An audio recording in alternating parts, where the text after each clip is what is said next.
வணக்கம். தமிழக அரசியல் வரலாற்றிலேயே ஒரு சரித்திர சாதனை நிகழ்ந்திருக்கிறது. அதாவது என்னன்னா, இன்று தவேக மிகப்பெரிய வெற்றியை பெற்றிருக்கு. இது சாதாரண வெற்றியே கிடையாது. அதோட இதற்கு முன்னாலே எத்தனையோ பெரிய பெரிய கட்சிகள்லாம் இருந்திருக்கு. ஆனால் தனித்து களம் கண்டு தனித்து போட்டியிட்டு 234 தொகுதிகளிலும் தனித்து போட்டியிட்டு மிகப்பெரிய வெற்றியை பெற்றிருக்கிறது இந்த தவேக. இது வரலாறு திரும்புகிறது என்று ஒரு மாநாடு நடத்தப்பட்டது மதுரையில். அந்த மாநாடுடைய வாசகங்களை தான் இப்போ உள்ள வெற்றி சொல்கிறது. அதாவது இதற்கு முன்னாலே எத்தனையோ கட்சிகள் ஆரம்பிக்கப்பட்டது.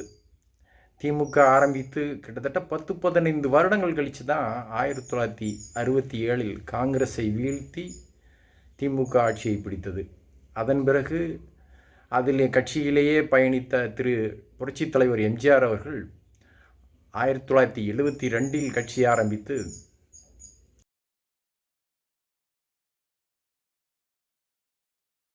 1977 தான் ஆட்சியை பிடிச்சாங்க.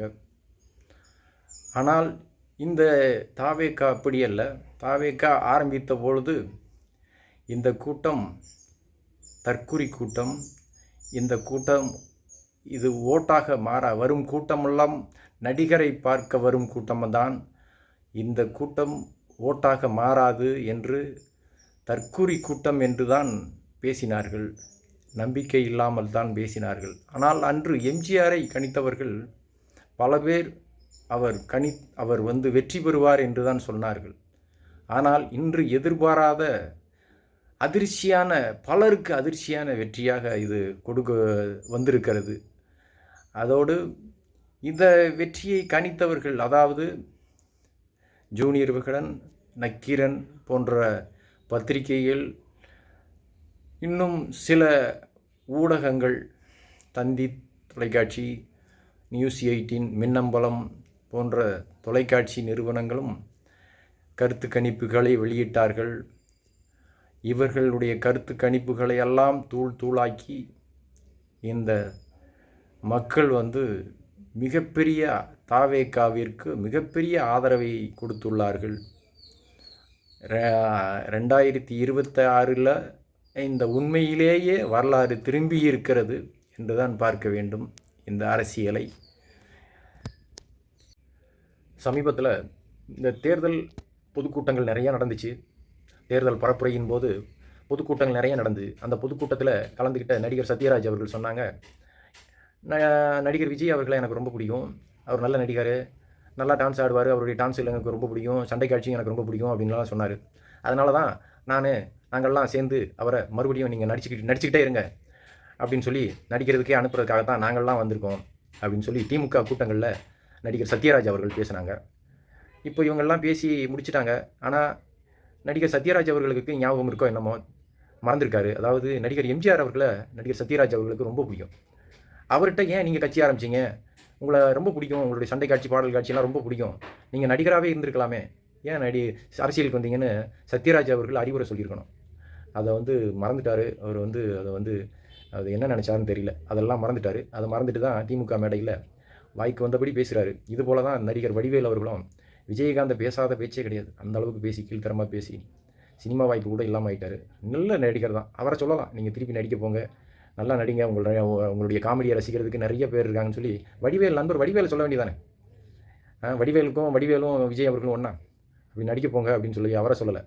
இவர் விஜய் சொல்வாராம், மிகப்பெரிய மக்கள் சக்தியாக இருக்கிற விஜயை பார்த்து இவர் சொல்வாராம், உடனே இவர் நடிக்க போயிடுவாராம். எப்படி இது போல தான் நிறைய பேர் தற்குறின்னு சொல்லி இந்த கூட்டத்தை பார்த்து தற்குறின்னு சொன்ன சேம் சிவசந்தன், இசையமைப்பாளர் சேம் சிவசந்தன் கூட இவரை பார்த்து, நம்ம கூட்டத்தை பார்த்து தற்குறி கூட்டம், இந்த கூட்டமெல்லாம் ஓட்டா மாறாது, இந்த கூட்டம் ஓட்டு போட்டால் இந்த தவேக விஜய் ஜெயிக்க போகிறாரு அப்படின்னு பேசின சேம் சிவசந்தன். இன்னும் எத்தனையோ பேர்கள் தற்குறி கூட்டம் சொன்ன அண்ணன் சீமான் அவர்கள் கூட தற்குறி கூட்டம் தான் சொன்னார். டிவிக்கிறவன் சொல்லி ரொம்ப கேவலமாக ஏளனமாக பேசினார் அண்ணன் சீமான் அவர்கள். அவர் பேசின பேச்சு அவரை விட நம்ம தம்பி சாட்டை துரைமுருகன் அவர்கள் ரொம்ப பேசினார். அது வந்து மறக்கவே முடியாது, மன்னிக்கவும் முடியாது, அந்தளவுக்கு பேசினார். ஆதவ அர்ஜுனாவெல்லாம் என் கால் தூசிக்கு சமம்னு சொல்லி பேசினார். நான்லாம் திமுக ஆட்சியிலேயே வந்து அவங்கள வந்து மிகப்பெரிய அளவு குண்டர் சட்டத்தில் போட்டப்போ கூட நான் வந்து பயப்படவே இல்லை. என்ன அது மாதிரி வந்து இவனுக்கெல்லாம் நான் பயப்படுவேன்னா இவன் அப்படி பேச்சுக்கள் ரொம்ப மட்டமான தரங்கட்ட பேச்சு இந்த பேச்செல்லாம் வந்து தவிர்க்கப்பட்டிருக்கணும். இதெல்லாம் வந்து ரொம்ப மரியாதை குறைவான நீங்கள் யாரையும் பேசினா அது வந்து என்னைக்கா இருந்தாலும் கண்டிக்கப்பட வேண்டியதுதான். அதை நீங்கள் அதற்குண்டான தண்டனைகள் நீங்கள் அழிவிச்சு தான் ஆகணும். அதே மாதிரி வந்துட்டு சீமான் அண்ணன் அவர்களும் நயன்தாராவுக்கு கூட தான் 4 லட்சம் பேர் கூட்டம் கூடுது, நயன்தாரா பார்க்குறதுக்கு கூட தான் கூட்டம் கூடுது, கூட்டமெல்லாம் ஓட்டா மாறிடுமா அப்படின்னு சொல்லி மாற்றி மாற்றி பேசுவார். தம்பிக்கு வாழ்த்து சொல்லுவார், அப்புறம் தம்பியை எதிர்த்து பேசுவார், ரொம்ப கீழ்த்தரமாக பேசுவார். இந்த பக்கம் நிற்கணும், இல்லைனா அந்த பக்கம் நிற்கணும், நடுரோட்டில் நிற்காதடா அப்படின்னு பேசக்கூடாத வார்த்தைகள் எல்லாம் திமுகவை பேசுகிற மாதிரியே பேசினார். அப்போ எல்லாம் எல்லாத்தையுமே தலைவர் கடந்து தான் போனார். இவங்க இந்த அனாச்சார கூட்டத்தை எல்லாத்தையுமே பேச்சுக்களை எல்லாத்தையும் கடந்து தான் போனார். அதை கடந்ததுனால தான் இவ்வளோ பெரிய வெற்றி சாத்தியம்னு நான் நம்புகிறேன். இன்னும் எத்தனையோ சமூக ஆர்வலர்களெல்லாம் பேசுவாங்க, திமுகவுடைய சமூக ஆர்வலர்களெல்லாம் பேச்செல்லாம் சகிக்கவே முடியாது. அதையெல்லாம் தாண்டி தான் இவ்வளோ பெரிய வெற்றியை தாவேகா பெற்றிருக்கு. இது மக்களுடைய வெற்றி அப்படின்னு தலைவர் சொல்கிறாரு. இது மக்களுக்கான ஆட்சியாக அமையும், மக்களுக்கான அத்தனை விஷயங்களும் நான் நிறைவேற்றி கொடுப்பேன்னு இப்போவே நிறைவேற்றுவாருன்னு சொல்லி மக்கள் பேசுகிறாங்க, நிறைவேற்றுவேன்னு தலைவரும் சொல்கிறாரு. ஊழலற்ற ஆட்சியை, ஒரு நேர்மையான ஆட்சியை, அதாவது ஊழலுக்கு இதுவே சாவுமணி அப்படின்னு சொல்லி சில பேர் சொல்கிறாங்க. இனிமேல் அமையப்போகிற இந்த புதிய ஆட்சி மிகவும் சிறப்பான ஆட்சியாக இருக்கும் என்று அனைவருமே சொல்ல ஆரம்பிச்சிட்டாங்க. மக்கள் வந்து எவ்வளோ தூரம் இந்த ஆட்சி மேலே வெறுப்பாக இருந்தாங்கன்னா, தமிழக முதல்வராக இருந்த திரு ஸ்டாலின் அவர்களே தன்னை சொந்த தொகுதியில் குளத்தூரில் தோற்று போனார். இந்த திராவிட மாடல் ஆட்சி தான் மறுபடியும் வரும்னு பல பொதுக்கூட்டங்களில் தொடர்ந்து பேசிக்கிட்டே வந்தார். ஆனால் இவ்வளோ தூரம் தோற்று போய் மண்ணை கவ்வாருன்னு நினச்சே பார்க்கல. இனிமேல் என்னத்தை பேச போகிறாருன்னு நமக்கு தெரியவே இல்லை. இனிமேல் என்ன பேசி என்ன ஆக போகுது. ஆனாலும் தொடர்ந்து பேசின வாய்களெல்லாம் ரொம்ப நினச்சா ரொம்ப கஷ்டமாக இருக்குது. பிஜேபியில் அண்ணாமலை கூட இவ்வளோ தூரம் பேசலை, பிஜேபி சார்ந்த அண்ணாமலை கூட பேசலை. ஆனால் திமுக சேர்ந்த வாய்கள் வந்து சேகர் பாபுலேருந்து எத்தனையோ பேர், நடிகர் கருணாஸ், இவங்களெல்லாம் பேசின பேச்சு இன்னும் காதில் கேட்டுக்கிட்டே இருக்குது, மறக்கவே முடியாத செய்தி. ஆனாலும் இந்த வெற்றிங்கிறது மிகப்பெரிய சரித்திர சாதனை. திராவிட மாடல் ஒழியணுங்கிற ஒரே வெறியோடு இந்த மக்கள் வந்து ஓட்டளிச்சிருக்கிறாங்க, ஓட்டு போட்டிருக்காங்க அப்படின்னு தான் இதை பார்க்கணும். இந்த வெற்றி தொடரும். இது தலைவர் அவர்கள் வந்து தன்னுடைய உடம்பை நல்லா பார்த்துக்கணும். அதை தான் எல்லாருமே இந்த மக்கள் எல்லாரும் விரும்புகிறது அதை தான்.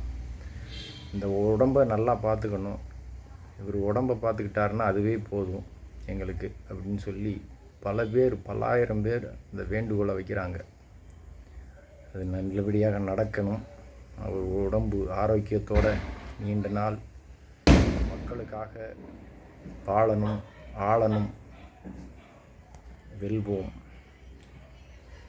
ஒன்றாக. கேட்ட உடனே அவ்வளோ சந்தோஷமா இருக்குது.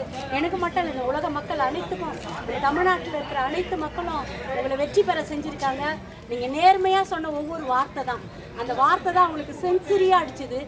எல்லாம் பாருங்கள், எல்லா மக்களும் பாருங்கள், அவங்க வந்து அதாவது இனம் மதம் அப்படி வேறுபாடு இல்லாமல் எல்லாரும் உங்களை வெற்றி பெற பண்ணியிருக்காங்க. முக்கியமாக நண்பர்களுக்கு நம்ம ரொம்ப தேங்க்ஸ் பண்ணணும். ஏன்னா அவங்களால தான் இன்னைக்கு நிறைய பதிவாயிருக்கு. ஓட்டு வித்தியாசத்தில் நீங்கள் நல்லா வந்திருக்கீங்க. அதுக்கு காரணம் நண்பர்கள் தான். அவங்க தான் ஊக்கப்படுத்தி அம்மா அப்பாக்கிட்டெல்லாம் சொல்லி உங்களை இன்னைக்கு நீங்கள் உங்கள் அன்பு தான் எல்லாரையும் ஜெயிக்க வச்சிருக்கீங்க. கடவுளுடைய அன்பு உங்கள் கூட இருக்குது, கடவுள் உங்கள் கூட இருக்கிறாரு. நீங்கள் சொன்ன அனைத்தையும் நீங்கள் செய்யணும். எல்லா தலைவர் மாதிரி நீங்கள் கிடையாது, நீங்கள் வேற மாதிரி, உங்களை வேற மாதிரி நீங்கள் உருவாக்கி இன்னைக்கு நீங்கள் எல்லாருக்கும் பதிலடி கொடுத்துருக்கீங்க. அண்ணா விஜய் அண்ணா, இதை நீங்க பாத்துக்கீங்க.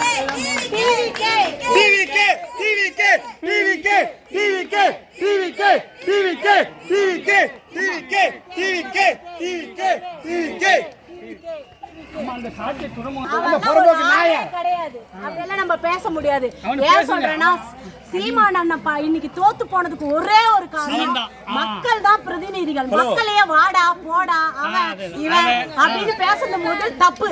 ஏன்னா அந்த மக்கள் தான் நமக்கு பிரதிநிதிகள். மக்களை வந்து மரியாதையோடு பேசணும்.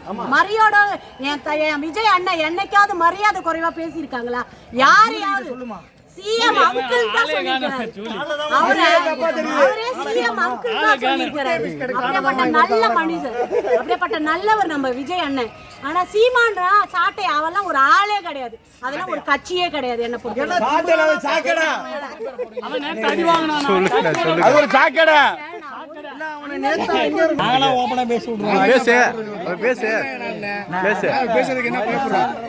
பயப்பட பேசு.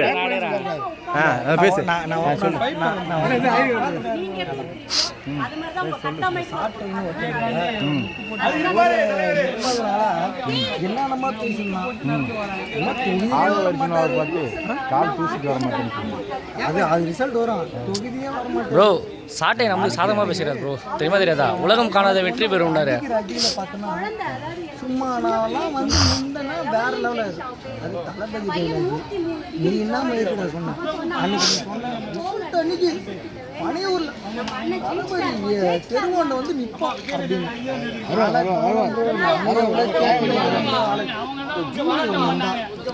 ரெண்டும் ஒன்று தான். அவளையே ஆளக்கான என்ன பண்றது? மண்டம் ப்ரோ காலைல 9 மணிக்கு ஜூலியா எங்க ப்ரோ? ஜூலியா நாங்க உட்காந்து ப்ரோ பிஸ்கட் வாங்கி கொடுத்தேன் ப்ரோ. நான் வந்து நிக்கிறேன், நான் தோ வந்துட்டேன் ப்ரோ. ஒண்ணு ஆள காணோம் ப்ரோ. எங்க ப்ரோ? நாயை போட்டுவாங்க. எனக்கு ஒண்ணு நாய் பிஸ்கட்டோட வச்சுருவாங்க பார்த்துலாம்.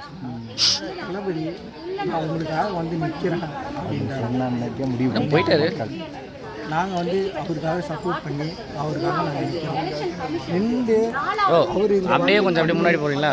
இந்த ஒரு அவர் நாங்கள் வந்து எல்லாமே பண்ணுவோம்.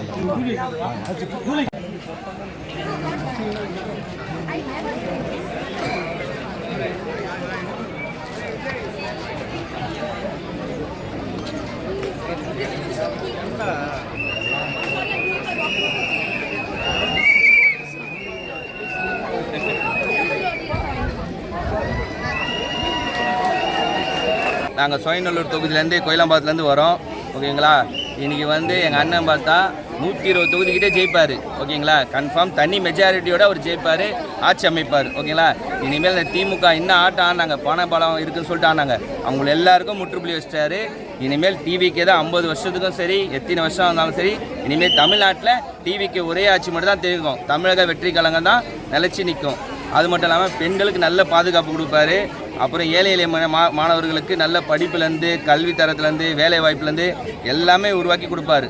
அவர்கிட்ட பெரும் பணபலம் இல்லை. ஓகேங்களா? பணபலமும் இல்லை, மக்களோட பலம், மக்கள் சக்தி தான் இது வென்றிருக்குது. இந்த தேர்தலோட மக்கள் தீர்ப்பே மதிசை தீர்ப்பு சொன்ன மாதிரி இதோட மக்களோட தீர்ப்பு தான் நம்ம தமிழக வெற்றிகளை கிடைச்சிருக்கு. ஓகேங்களா? எங்கள் அண்ணனுக்கோசம் நான் மாலை போட்டுக்கிறேன், மாலை போட்டு வேணேன்.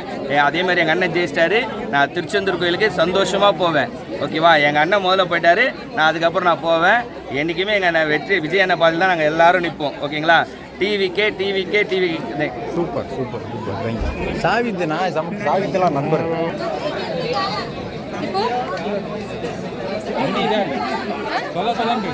என்ன பண்ண முடியும்?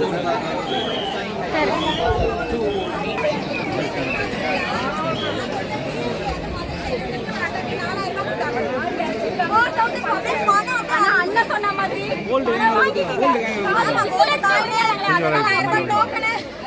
ஆர்கே நகர்ல கூட 1000 ரூபாய், திமுக 1000 ரூபாய், ரெட்டையில 1000 ரூபாய் கொடுத்தாங்க. வாங்கிட்டு 2 பேருக்கு ஆப் வச்சுட்டு ஓட்டு போட்டோம். அவருக்கு தான் ஓட்டு போட்டோம். நாங்க ட்ரெஸ் வாங்கணும், நாங்க பிரவுன் பேண்ட் ஒயிட் ஷர்ட் வாங்கணும். நான் வாங்கல, பர்ச்சேஸ் பண்ணி ஓட்டு போட்டாங்க. அந்த காசு தேங்க் யூ சோ மச். இந்த ட்ரெஸ் நாங்க பர்ச்சேஸ் பண்றதுக்கு நீங்க கேன் தந்ததுக்கு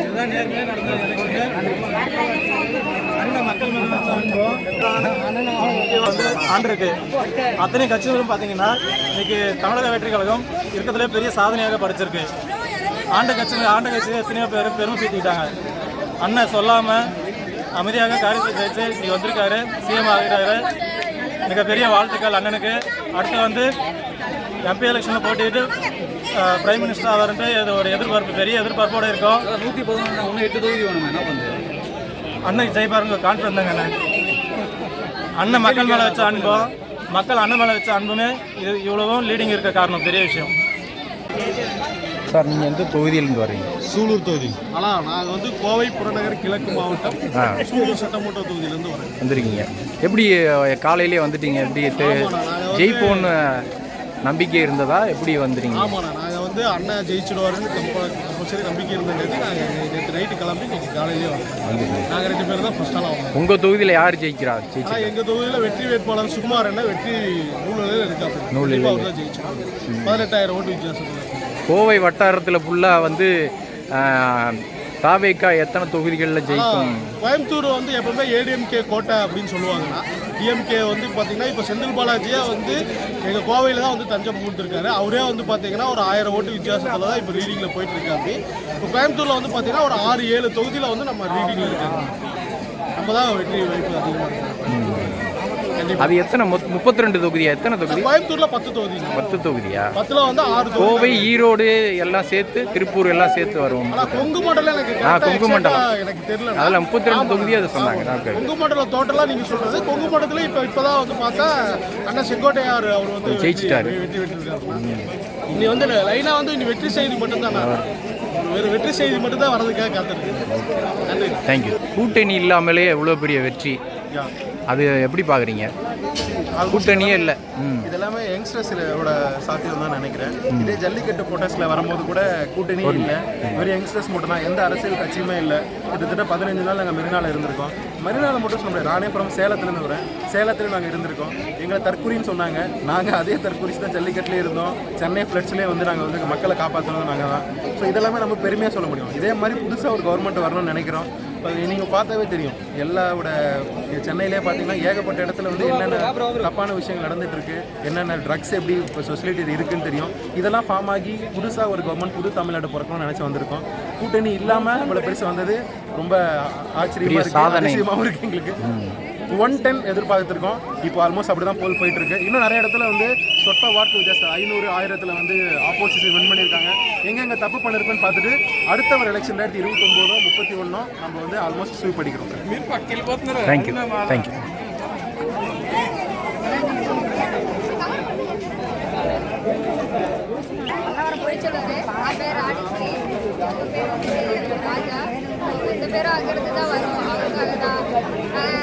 எனக்குலாம் தெரியும் ஆல்ரெடி இவர் தான் சிஎம்மா வருவாருன்னு. ஆனால் சில தகுதி பசங்களாம் வந்துட்டு இது வரமாட்டாரு, ஒரு தொகுதி வரமாட்டாரு சொன்னாங்க. ஆனால் பார்த்தா மொத்தம் சென்னை இப்போ அவர் கையில் தான் இருக்குது.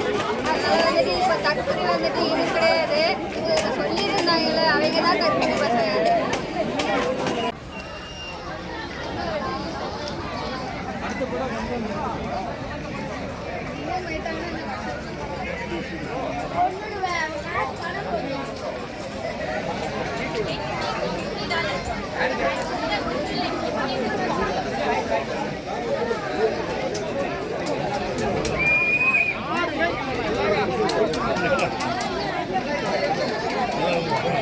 டிஎம்கே ஓரளவுக்கு பரவாயில்ல. அந்த எடப்பாடி நடத்தும் போது கூட கொஞ்சம் பரவாயில்ல. ஆனால் இவர் வந்து சுத்தமாக எல்லாத்தையும் ஒழிக்க போகிறார். அது போதும். தொடர்ந்து கருப்பு எம்ஜிஆர், சின்ன எம்ஜிஆர், விஜய் நிரந்தர முதலமைச்சர், நிரந்தரமாக இருப்பார். பயப்பட தேவை. இதையும் வச்சுக்கோங்க சார். ஓகே, சொல்லுங்கள் சார். வெற்றி வந்து தனி ஒரு மனிதனுக்கு வெற்றி இல்லை, கட்சியோட வெற்றி இல்லை, மக்கள் சக்தி. இன்னைக்கு தமிழ்நாட்டு மக்கள் சக்தி தான் வென்றிருக்கு. மக்கள் வந்து இந்த 70 வருஷமாக இருட்டு அறையில் இருந்தாங்க. DMK ADMK, DMK ADMK. இப்போ வந்து உண்மையான வெளிச்சத்துக்கு வந்திருக்காங்க. அது நம்ம விஜயநாட. அவருக்கு வந்து ஒரு எதையும் கொடுக்கல, பாசத்தை அன்பை தான் கொடுத்தாரு. அது மக்கள் புரிஞ்சுக்கிட்டு அவருக்கு வந்து ஓட்டு போட்டிருக்காங்க. அதுக்கு அவருக்கு நன்றி சொல்லணும். நான் மலேசியாவிலேருந்து அதுக்காக தான் இங்கே வந்தேன். 8ஆம் தேதி அவரோட கவர்னர் அவரை வந்து ப்ரொக்ளமேஷன் செய்வார் சீஃப் மினிஸ்டராக. அதை பார்த்த பிறகு தான் நான் கிளம்புறேன். இல்லை நீங்கள் உங்களுக்கு வந்து நிறைய பேர் பார்த்துருப்பீங்க, இந்த அரசியல் எப்படி இருக்குது? நான் பார்த்த அரசியல்னா காமராஜர் அரசியல் வந்து அவர் ஒரு படிக்காத மேதை, எழுத படிக்க தெரியாது. ஆனால் அவர் காலத்தில் அவர் ஆட்சியில் பிள்ளைகள் எல்லாம் படிக்க முக்கியத்துவம் கொடுத்தாரு. இன்றைக்கி அந்த காலத்தில் படித்த பிள்ளைங்களாம் வந்து அமெரிக்கா லெவலில் சிஇஓவாக இருக்கிறாங்க. உதாரணம், அவர் சுந்தரபூர் பிச்சை, கூகுள் சிஇஓ, அந்த மாதிரி பல பேர் தமிழ்நாட்டை சேர்ந்தவர்கள். இதே சுந்தர் பிச்சை அவர் வந்து தமிழ்நாட்டில் வந்து இன்வெஸ்ட்மெண்ட்டுக்கு வந்தார். 17 பில்லியன் USD. ஆனால் டிஎம்கே அரசாங்கம் அவர்கிட்ட 30% கேட்டாங்க. அவர் நேராக போய் விசாகப்பட்டினத்தில் சந்திரபாபு நாயுடு அங்கே வந்து இன்வெஸ்ட் பண்ணிட்டாங்க. இதெல்லாம் என்னது? ஊழல். இந்த ஊழல் அரசியல் இதோட முடிஞ்சுது. இனிமேல் நல்ல காலம் பிறந்திருக்கு தமிழ்நாட்டுக்கு, தமிழ்நாட்டு மக்களுக்கு.